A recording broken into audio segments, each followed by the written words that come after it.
ওই যে লালবাগ হয়ে গেছে। এটা বড় বড় লাগছে না? এই যে একটু উত্তর দেন। এইটা কি জন্য রেখেছেন? এইটা কি জন্য রেখেছেন? এটা তো বাতিল তো না? কিন্তু রেখেছেন হারুন সাহেব আপনার হাতে ওইটা মধ্যে আছে না? কি করছে নাই না কি করছে? এটা তো ধরেন আপনি তো আপনার পক্ষ থেকে এটা সবসময় পরিষ্কার করা সম্ভব।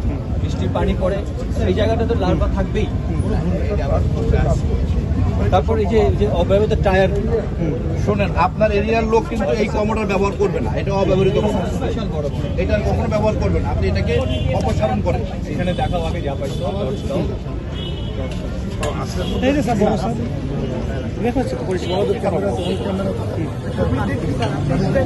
এইদিকে একটু আনেন। খুবই খারাপ অবস্থা, এত মানে এত খারাপ। এগুলোই তো আপনার ডেঙ্গু উৎপত্তি স্থল। আরো অনেক আগে নিয়ে যায় ফেলে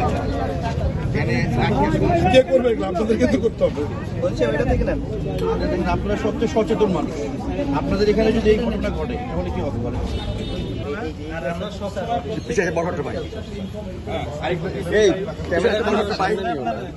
চলে যায় এই যে আজকে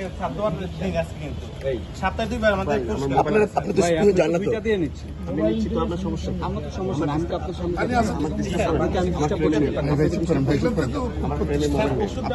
ক্ষতিগ্রস্ত আপনারাই হবে। প্রত্যেক সপ্তাহে ওষুধ দেওয়া হয়। এই যে আপনাদের ভাই এদিকে একটা আছে। এদিকে আসেন না ভাই, একটু দেখি যে স্যার কে আছে কি এখানে? দায়িত্বে কে আছে? এদিকে আসেন।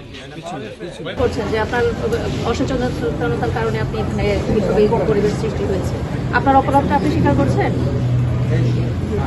তাহলে আমি সেক্ষেত্রে আপনাকে 50,000 টাকা জরিমানা করছি, অনাদায়ে 2 মাস জেল দিয়ে দিচ্ছি। দণ্ডবিধির 1860 ধারার 269 ধারা মোতাবেক আপনাকে জরিমানা করা হয়েছে। আর আমরা এই স্টিকারটা লাগিয়ে দিয়ে যাব এই রেস্টুরেন্টের সামনে, এই স্টিকারটা দিয়ে যাব যাতে পরিষ্কার পরিচ্ছন্ন না করা। এটা যেহেতু আমাদের এখানে বলাই আছে যে অস্তিত্ব পাওয়া গিয়েছে, তাহলে সাধারণ মানুষ সচেতন হবে এবং সহজে এটা সম্পূর্ণভাবে পরিষ্কার না করা পর্যন্ত এখান থেকে সবাইকে একটু সচেতন থাকতে হবে। জি, ধন্যবাদ। আপনার টাকাটা দিবেন, দিয়ে দেন। পেশকার সাহেব, পেশকার সাহেব একটু ব্যবস্থা নেন, ব্যবস্থা নেন।